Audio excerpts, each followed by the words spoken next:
nation, and every man, woman, and child who seeks a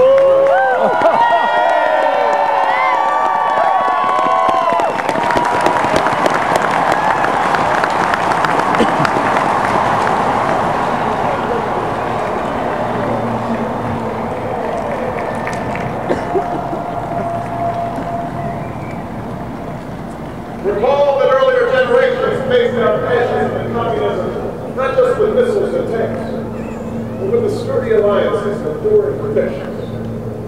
They understood that our power alone cannot protect us, nor does it entitle us to do as we please.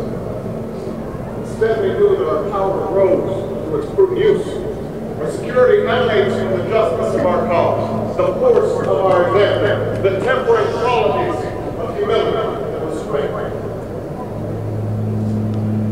We are the keepers of this legacy. Guided by these principles once more, we can meet those new threats that demand even greater effort, even greater cooperation and understanding between nations. We will begin to responsibly lead Iraq to its people, to forward a hard-earned peace in Afghanistan. With all friends and former foes, we will work tirelessly to lessen the nuclear threat and roll back the specter of the warming planet. We will not apologize for our way of life, nor will we waver in its defense. And for those who seek to advance their aims by abusing terror and slaughtering innocents, we say to you now that our spirit is stronger and cannot be broken. You cannot outlast us, and we will defeat you.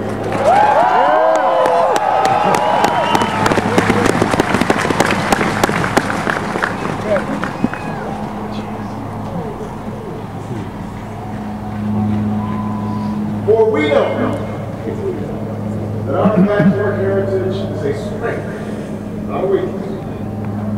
We are a nation of Christians and Muslims, Jews and Hindus, and non-believers.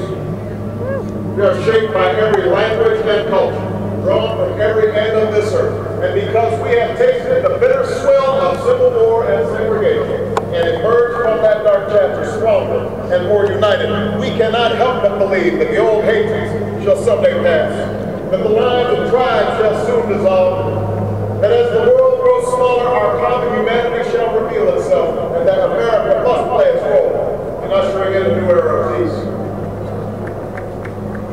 To the Muslim world, we seek a new way forward, based on mutual interest and mutual respect. To those leaders around the globe who seek to sow conflict or blame their society's ills on the West, know that your people will judge you on what you can build, not what you destroy.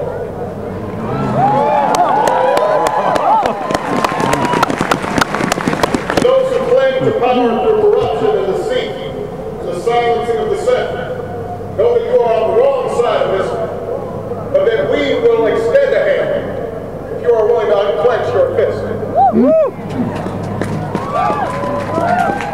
To the people of poor nations, we pledge to work alongside you to make your farms flourish and let clean waters flow, to nourish starved bodies and feed hungry minds. To those nations like ours that enjoy relative plenty, we say we can no longer afford indifference to suffering outside our borders, nor can we consume the world's resources without regard to it. For the world has changed, and we must change with it. If we consider the goal that unfolds before us, you remember with humble gratitude those brave Americans who, at this very hour, patrol far-off deserts and distant mountains. They have something to tell us. This is the fallen heroes who lie in Arlington, whisper through the ages. We honor them not only because they are the guardians of our liberty, but because they embody the spirit of service, a willingness to find meaning in something greater than themselves. And yet, at this moment, a moment that will define a generation, it is precisely this spirit that must inhabit us all. As much as government can do and must do, it is ultimately the faith and determination the American people upon which this nation relies. It is the kindness to take in a stranger when the levees break. the selflessness of workers who rather cut their hours than see a friend lose their job, who sees us through our darkest hours. It is the firefighter's courage to storm a stairway filled with smoke, but also a parent's willingness to nurture a child will finally decide our fate. Our challenges may be new. The instruments with which we meet them may be new. Those values upon which our success depends: honesty, hard work, courage and fair play, tolerance and curiosity, loyalty and patriotism. These things are old. These things are true. They have been a quiet force of progress throughout our history. What is demanded then is a return to these truths. What is required of us now is a new era of responsibility, a recognition on the part of every American that we have duties to ourselves, our nation, and the world. Duties that we do not grudgingly accept, but rather seek gladly, firm in the knowledge that there is nothing so satisfying to the spirit, so defining of our character, and giving our all to a difficult task. This is the price and the promise of citizenship.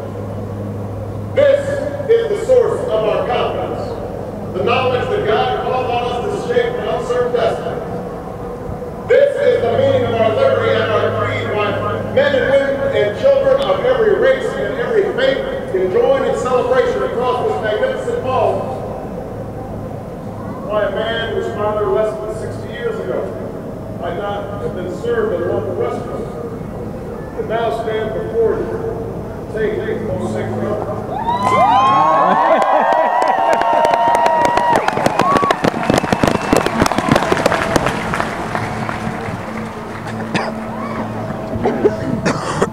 So let's start this day, friends.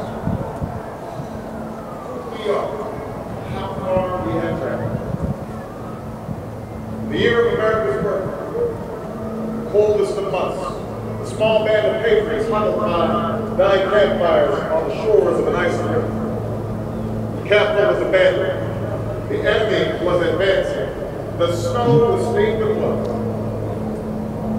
The moment when the outcome of our revolution was most in doubt, the father of our nation ordered these words to be read to the people.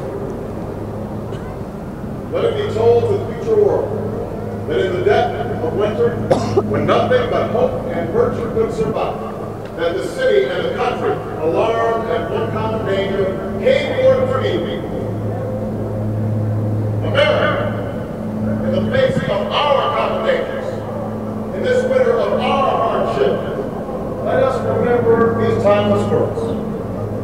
With hope and virtue, let us brave once more the icy currents and endure what storms may come.